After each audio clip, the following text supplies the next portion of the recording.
Welcome back to Talk Jamaica here on Talk Jamaica Radio. We are streaming live on talkjamaicaradio.com and caribrhythms.com. My name is Ralston Chamberlain. My co-host this afternoon is D.I. Freckleton. Listeners, we're now taking you inside Talk Vault. Grace Cameron is the publisher and editor-in-chief of Jamaica Eats magazine, an international food and culture magazine for people with an interest in the Caribbean. Jamaica Eats was launched in the summer of 2006 and has an audience in Canada, US, UK, and the Caribbean, as well as countries such as New Zealand, Australia, and Kenya. It is sold online through the magazine website, and we're joined this afternoon in Talk Vault by none other than Grace Cameron herself. Good afternoon, Grace, and welcome. Good afternoon. Thank you. All right. You began Jamaica Eats magazine in 2006. I share with our listeners what ignited this undertaking. Okay, well, first off, just a minor correction. It's JamaicanEats. Okay. Because sometimes people will go looking for Jamaica, and it's JamaicanEats. Mm-hmm. I started the magazine because I was the lifestyle editor at the Gleaner. And among other things, the food section was part of my responsibility. And, you know, I noticed the reaction that we got to the food section, both from the readers in Jamaica as well as the online readers. That food has a way of bringing people together. It's more than just eating, and it's more than just recipes. And so I noticed that, but then I also realized that there was nothing out there in terms of Jamaican or Caribbean food, you know, and I thought to myself, well, this is an opportunity. This is a niche that needs to be filled. And so that's how I started. Mm-hmm. And after life in journalism and mass communication, why a magazine? Why go back to a magazine on food and culture? Well, first of all, journalism is my love, and I love writing. I've always I lean more towards the written word, let's say, than broadcast. Although, you know, broadcast is part of the package. And I love telling stories. And again, food. It's about stories. It's about communities. It's about cultures. It's about family. It's about so many things that's beyond just eating or sharing recipes. And, you know, when we did the food section for the Gleaner and we revamped it, the reaction from people was just amazing, you know, and that is what really got me turned on into thinking that, listen, there is way more beyond this than just flinging some, you know, recipes together. But people bond over food. They talk about food. And these days, of course, food is a huge deal, with everybody taking pictures of their food. Mm-hmm. And you speak about your stint at the Gleaner. Share with us how that helped to shape your career and how that helped to kind of mold your passion for food and culture. Well, first off, I grew up in Toronto, so I did there. And so when I went to the Gleaner, it was already mid-career kind of thing.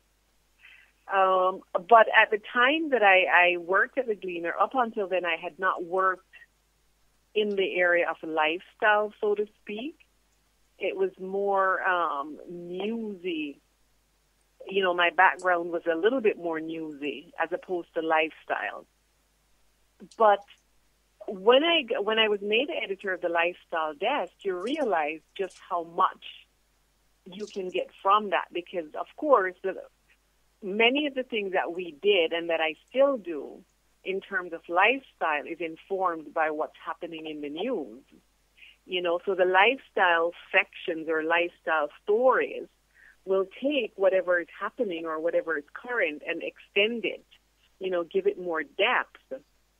And again, I realized the value of that because sometimes when you have news stories, you leave readers wanting or searching for more or looking for something else. And I think a food magazine, a culture magazine, a lifestyle magazine helps to answer some of those questions and to fill some of those spots that are left wanting. Mm-hmm. You have, Grace, introduced, and I think it's the first, when I went to your website, it's the first time I was hearing about it. This idea of breadfruit flour. Yes, share with our Yes. listener what really is that and how did that come about? Okay. Well, we all know breadfruit, so that's a given. And I think most of us know that the breadfruit originated from the Pacific Islands, from Indonesia and so on. Now, in that part of the world, they have been doing more with the breadfruit than we have been doing in the Caribbean. So they have been making breadfruit flour for quite a while, and they call it, I think it's called Ulu, U-L-U. That is their name for it.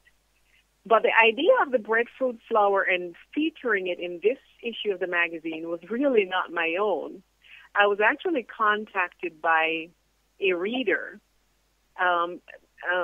Mary McLaughlin, who is the founder of the Trees That Feed Foundation, which is TTFF.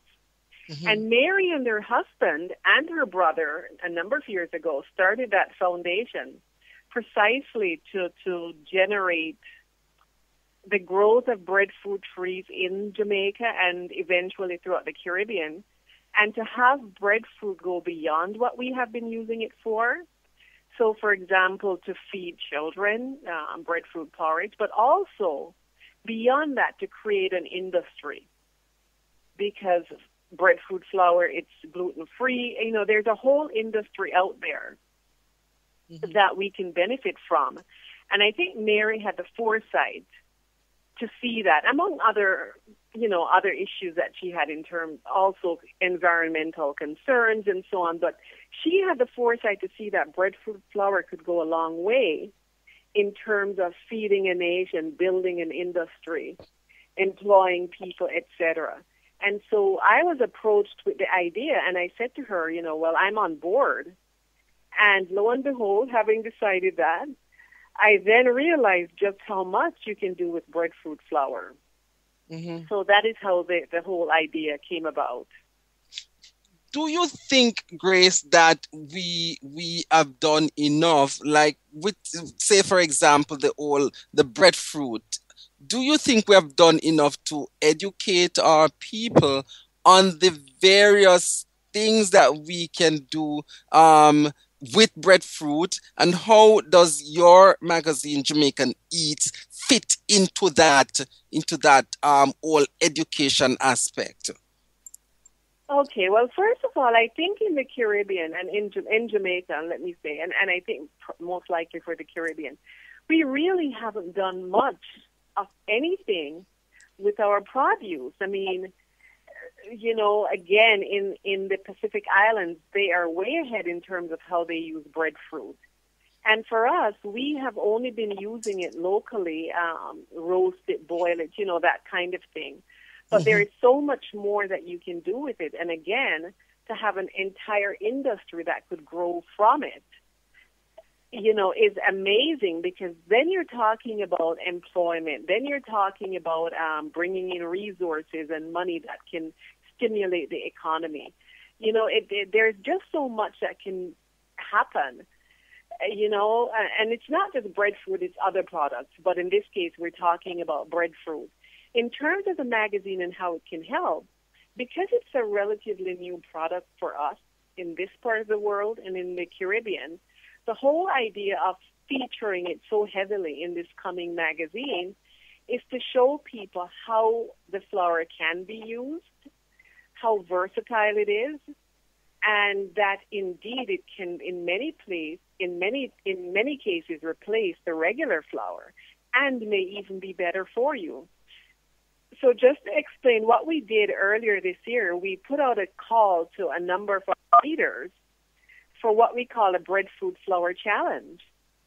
to ask who would want to make various items using the breadfruit flour that we would send them, and then have those readers make the recipes, comment on the process, comment on the taste, that kind of thing, so that we would be giving readers real feedback.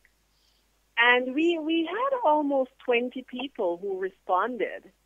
And so we have recipes in there, everything from donuts to fritters to pudding to what have you, being made with the breadfruit flour.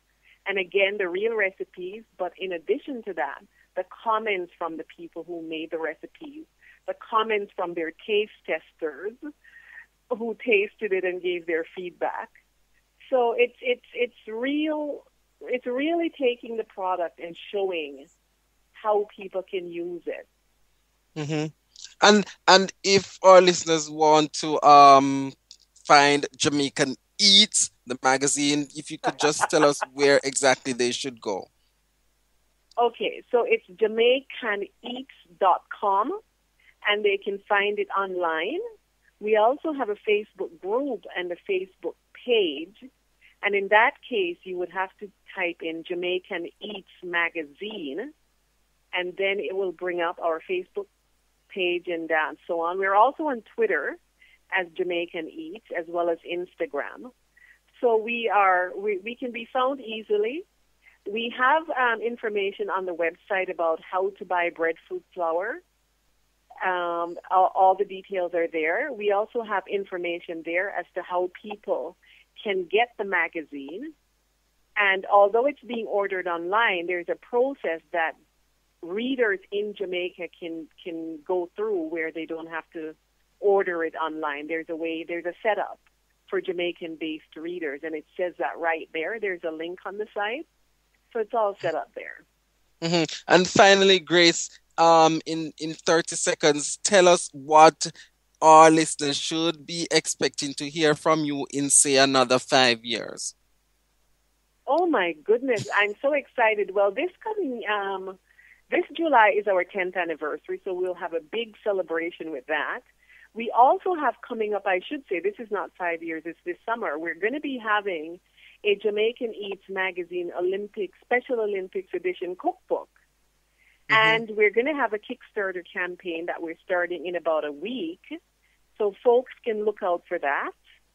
In the next 5 years, it's just continuing to talk about Jamaican and Caribbean food and how it's evolving and how we can use it, and going beyond the traditional uses and looking at how we grow industry. We go beyond just consuming and take it further like other countries do. Mm-hmm. All right, Grace, we want to thank you for having joined us here in Talk Vault on Talk Jamaican. We look forward to hearing more from you and about you and Jamaican Eats. Thank you so much for having me. All right, listeners, you heard her there. She's editor-in-chief of Jamaican Eats magazine, and you can find them at JamaicanEats.com. There's a Facebook page, Jamaican Eats magazine. They're also on Twitter as well as Instagram.